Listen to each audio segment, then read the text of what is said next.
la paz en la República Bolivariana de Venezuela.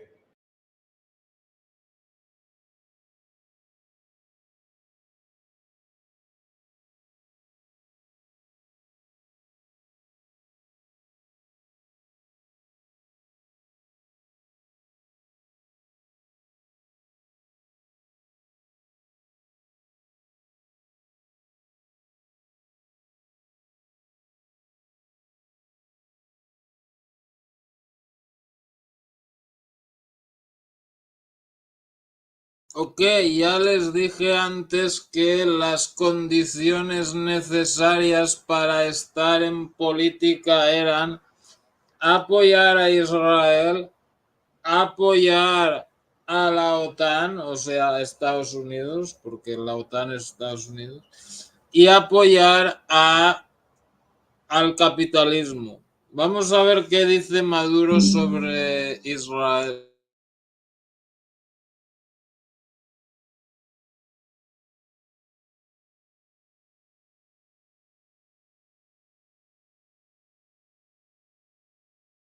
¿Cómo podemos callar frente al crimen más grande y monstruoso que se está cometiendo en el siglo XXI? No podemos callar, no callaremos. Venezuela seguirá hablando con su propia voz para decir ¡alto al genocidio contra el pueblo palestino! ¡Cese de fuego en Gaza! ¡Basta de bombardeo! ¡Basta de asesinato! ¡Paz para Palestina! En nombre de los pueblos árabes, mis hermanos pueblos árabes, amados pueblos árabes, se los pido en nombre del pueblo palestino, se los pido en nombre de nuestros hermanos musulmanes, se los pido a los cristianos, a los católicos, a los judíos, a todos se los pido, pero se los pido a esta asamblea y al pueblo de Venezuela: hagamos más por acabar el genocidio contra el pueblo de Palestina. Hagamos más por la paz y el derecho a la vida del pueblo de Palestina.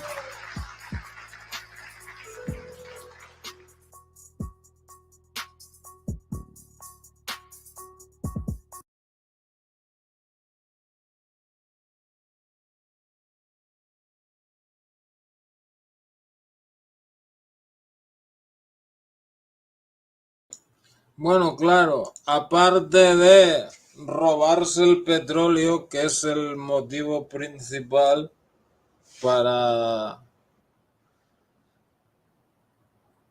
sacar a Maduro, pues este es otro motivo añadido, ¿no? Los jefes del pueblo elegido.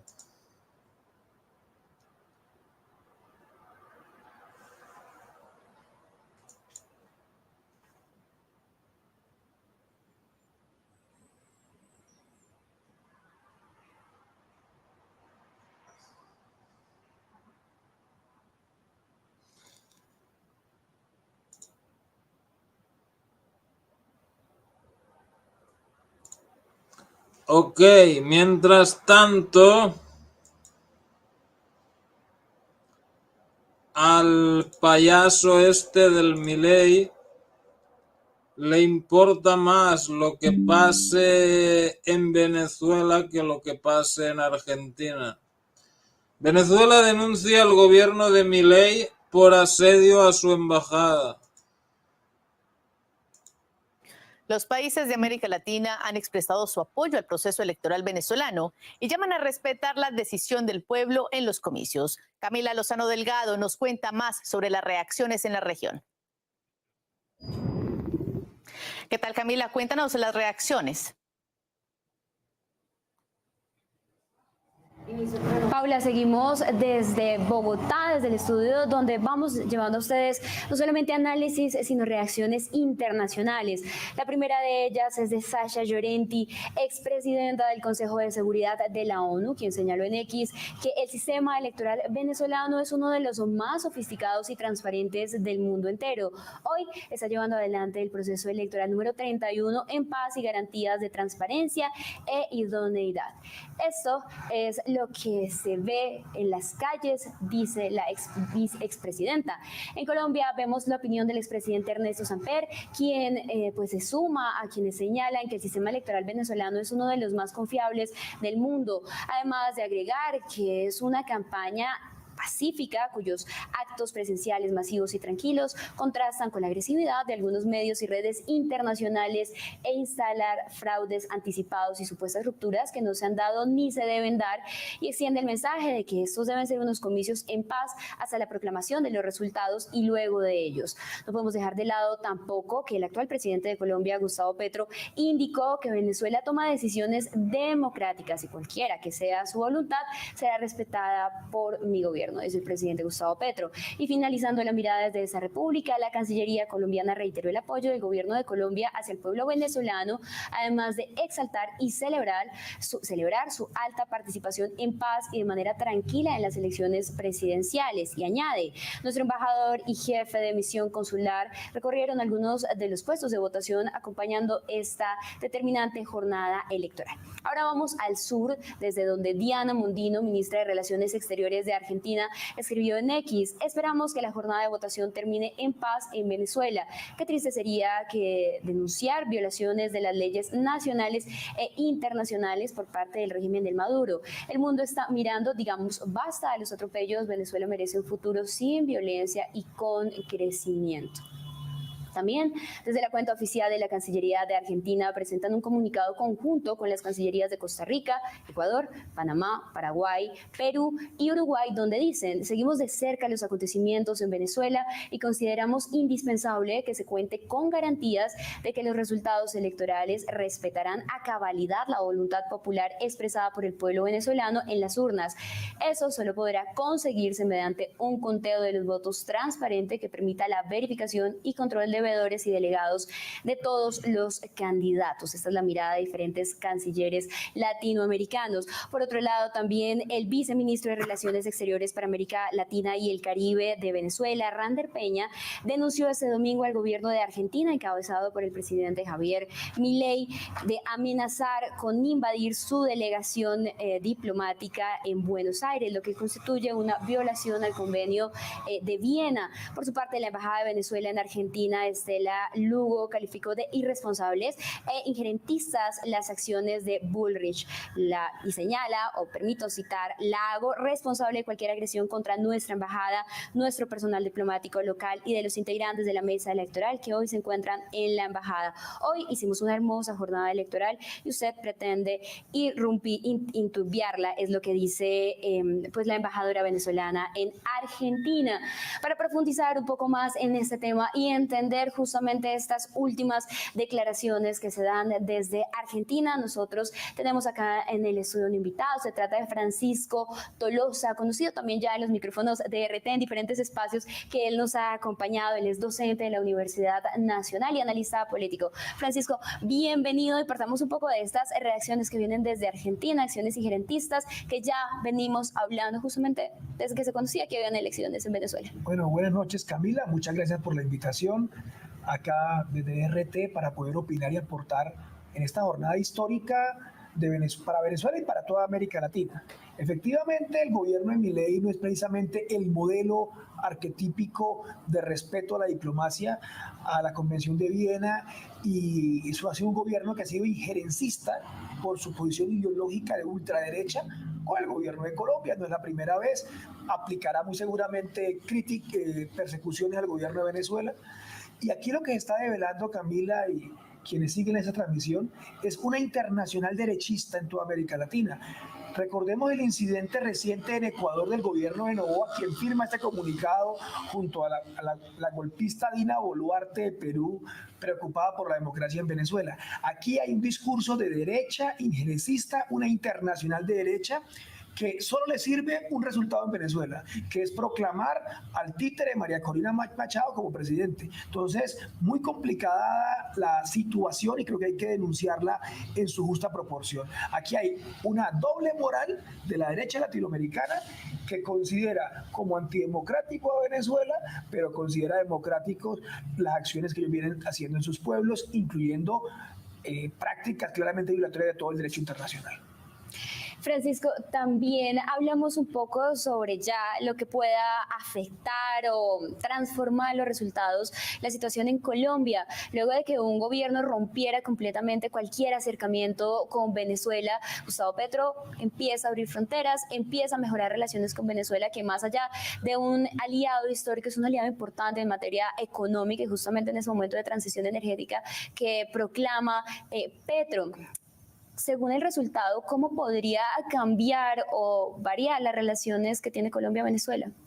Yo soy orgullosamente hijo de la frontera colombo-venezolana y por eso conozco al detalle que somos un solo pueblo. Nada más ahistórico, nada más antinatural que la política equivocada del entonces presidente Duque del mal llamado cerco diplomático. Hoy estas elecciones en Venezuela demuestran que Duque fracasó, que el Grupo de Lima fracasó. Y creo que a esta reapertura de la frontera y a estas nuevas políticas de hermandad que en buena hora se han retomado los presidentes Petro y Maduro, se deben elevar a políticas de Estado. Que no importa quién gobierne en la Casa de Nariño ni quién gobierne en Miraflores, hay algunas políticas que permitan la integración fronteriza, el desarrollo binacional y yo diría un tratado de paz, porque dos países hermanos no pueden estar en una escalada militarista como la llevó inicialmente el presidente Uribe y con posterioridad el presidente Duque. Y de forma irresponsable también, el Nobel Santos vincula a Colombia a la OTAN y nos pone prácticamente en una situación muy complicada, insistimos, casi de frontera de Guerra Fría con Venezuela. Hay que desescalar independientemente de cuál sea el resultado final de las elecciones y potenciar y fortalecer como políticas de Estado la política de integración de un pueblo binacional que es el pueblo de la frontera. Sobra decir que tenemos una comunidad inmensa, algunos dicen de 3 millones de colombianos, allende la frontera, y aquí los más conservadores calculan 2 millones de venezolanos también residentes en Colombia. Bastante, Francisco, y previamente hemos hablado también con usted sobre la paz en Colombia, y justamente eso es un tema importante y tiene que ver con Venezuela como garante del acuerdo de paz, de los acercamientos de paz. ¿Qué puede cambiar si llegase a hacer un resultado distinto, si la presidencia llega a delegarse a otra persona? ¿Cómo puede esto impactar en nuestra paz y en el proyecto de gobierno? La matriz de la derecha colombiana es que hay un régimen tiránico en Caracas que enfrenta a una especie de Juana de Arco posmoderna llamada María Corina Machado. Eso es falso.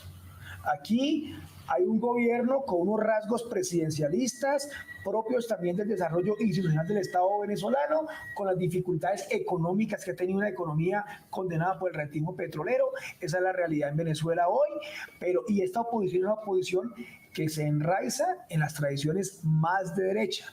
No es solamente el Mundo González, hay 10 candidatos del bipartidismo tradicional, pero el grupo de Mundo González, el grupo de María Corina, el grupo de Leopoldo López, es un grupo que bebe esta internacional derechista y que lamentablemente ha venido trabajando la idea de un push, de un modelo como el de Euromaidán, que ya aplicaron en 2014 con los...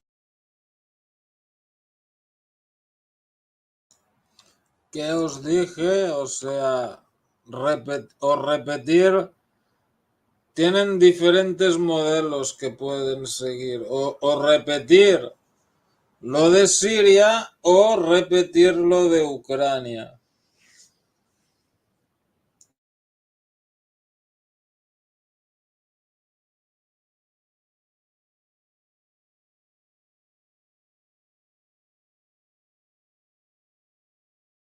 conocido en Venezuela como las guarimbas, y yo lo que pediría de entrada es que independientemente de los resultados se acepten estos resultados. La prensa colombiana, los grandes grupos mediáticos como Prensa dicen, ¿está Maduro dispuesto a aceptar los resultados? Yo hago la pregunta, ¿está la señora María Corina Machado dispuesta a aceptar los resultados, o lo que nos vienen ahora son un mes de guarimba que va a afectar a la población venezolana, a la población de a pie, incluyendo la comunidad colombiana que hay allí?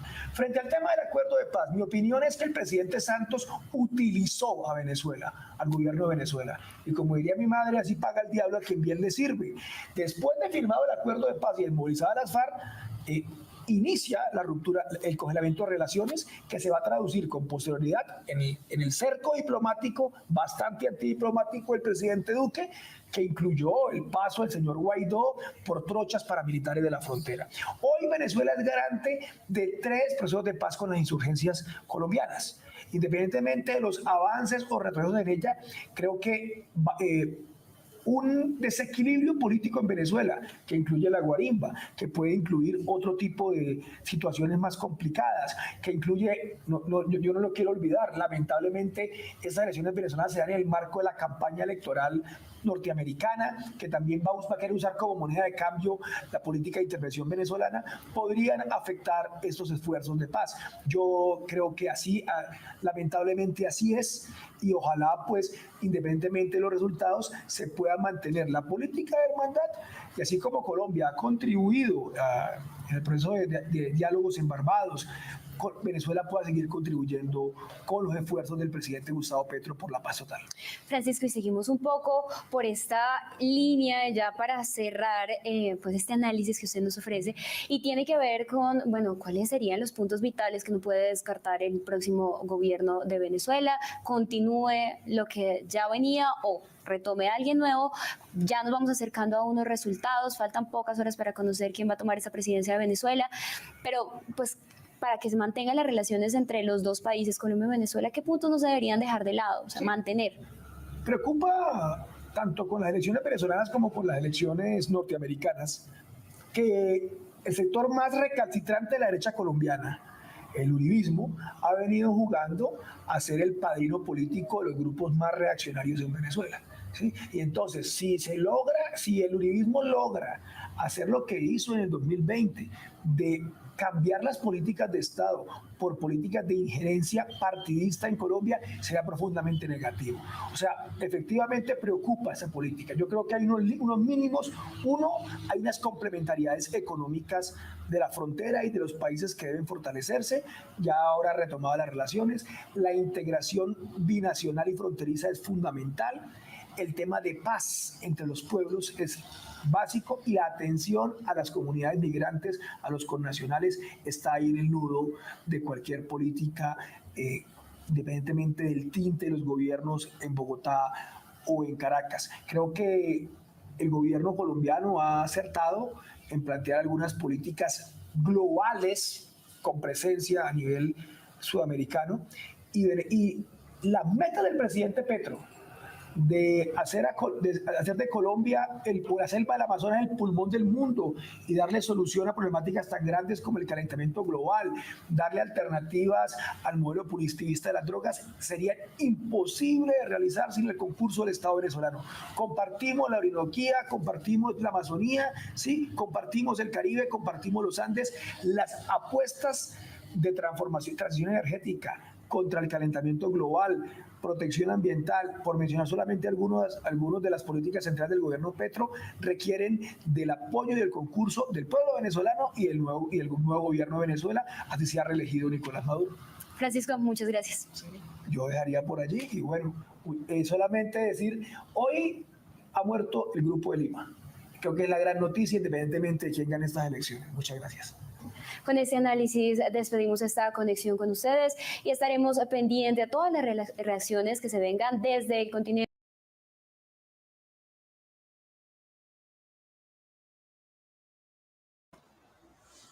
Perfecto. Al acoso de la embajada venezolana en Argentina, los venezolanos han respondido de la misma forma. Canciller argentina alertó que Maduro incumple acuerdos internacionales con asedio a su embajada en Caracas. La funcionaria Diana Mondino exigió al Estado venezolano respetar la jurisdicción argentina, así como a los 6 opositores asilados en sus instalaciones. Diana Mondino, canciller de Argentina, repudió el lunes 29 de julio el asedio de funcionarios de seguridad venezolanos contra la sede de la Embajada de Argentina en Caracas. La diplomática aseguró que parte de sus representados en Venezuela confirmó que los efectivos del Estado rondaron la tarde de este lunes las adyacencias de la representación argentina en el país. Nuestros representantes lo ven. Nos han dicho que algunos de ellos están encapuchados, alertó la canciller argentina en una entrevista para la cadena de noticias La Nación.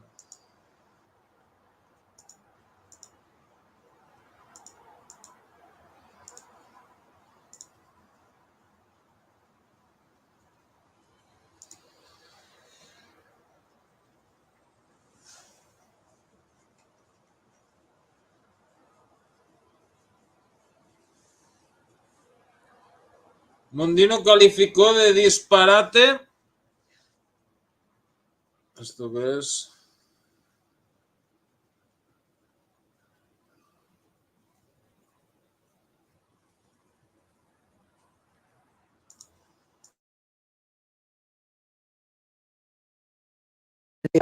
Tratando de procesar, Diana, esta última información que ha dado la propia María Corina Machado sobre una presunta intención de las fuerzas tácticas bolivarianas de tomar, ingresar, asediar la embajada argentina en Caracas. Mira, aparentemente eso es lo que está ocurriendo. También nuestros representantes nos han avisado que por la ventana lo ven.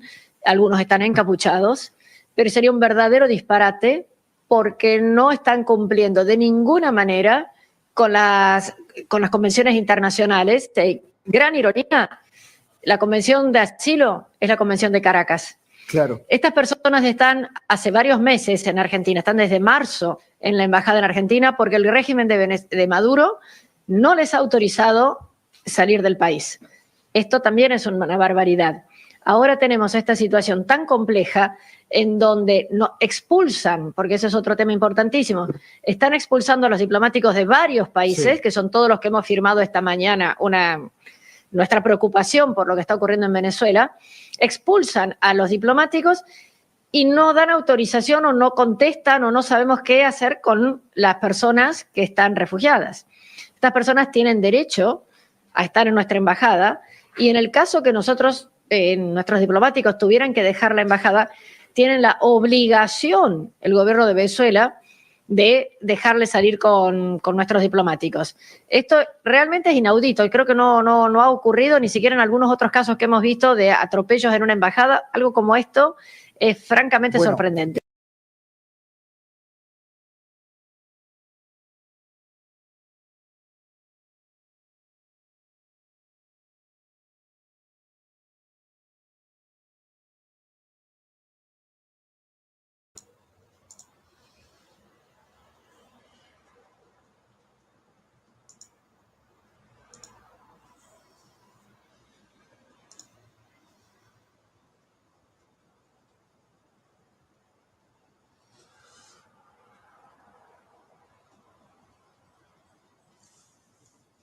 Desde el 26 de marzo, 6 dirigentes opositores se encuentran refugiados en la embajada de Argentina en Caracas.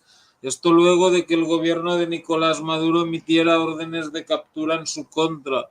Los activistas son miembros del partido 20 Venezuela, dirigido por María Corina Machado. La propia tolda opositora los identificó como Magali Meda, jefa de campaña de Machado, Pedro Urruchurtu, coordinador de Asuntos Internacionales de 20, y Claudia Macero, coordinadora de Comunicaciones. También Humberto Villalobos, jefe de electoral del Comando con Venezuela, y Omar González, jefe del Comando en Anzoátegui. Adicionalmente estaría Fernando Martínez Motola, asesor de Plataforma Unitaria.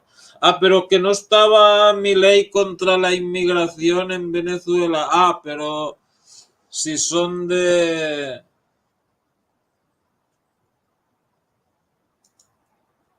sus amigos progringos en Venezuela, entonces sí, ¿no? En fin. Sí, bueno, o sea, yo tampoco lo hubiera dejado pasar, ¿eh? Milei incita a las Fuerzas Armadas de Venezuela contra el resultado electoral.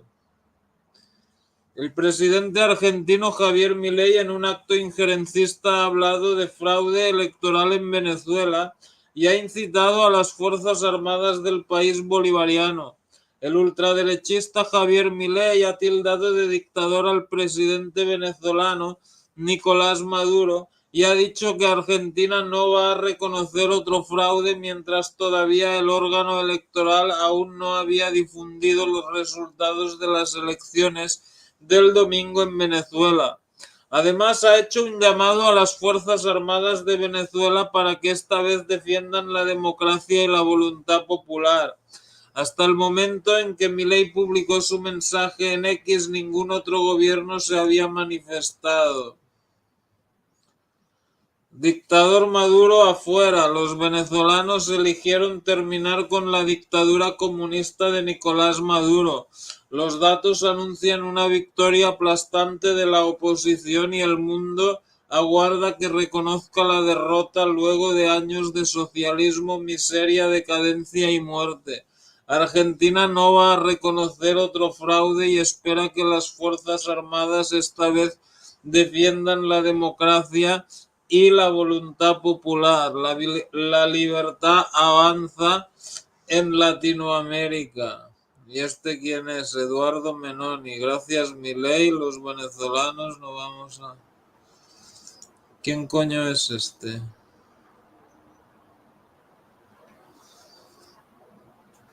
Presidente de... Ah, pero lo sigo y todo, ok. Movimiento Venezuela Libre. Ok, whatever.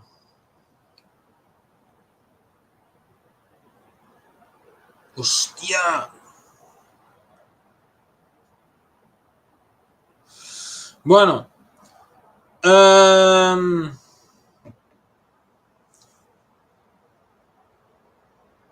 En fin, parece que le preocupa mucho la pobreza en Venezuela y tal, lo cual está muy bien, pero, o sea, él es presidente de Argentina y parece que en Argentina las cosas no van muy bien.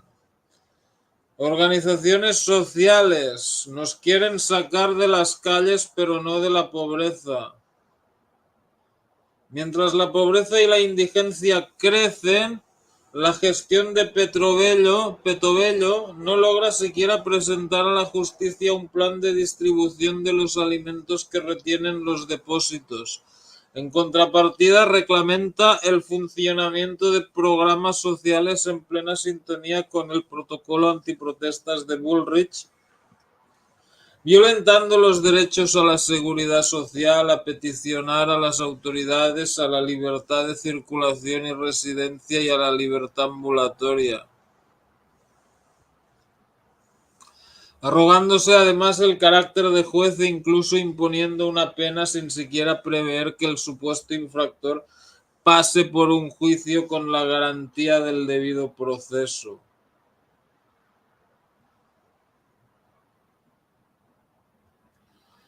Bueno. Ok, pasamos a otros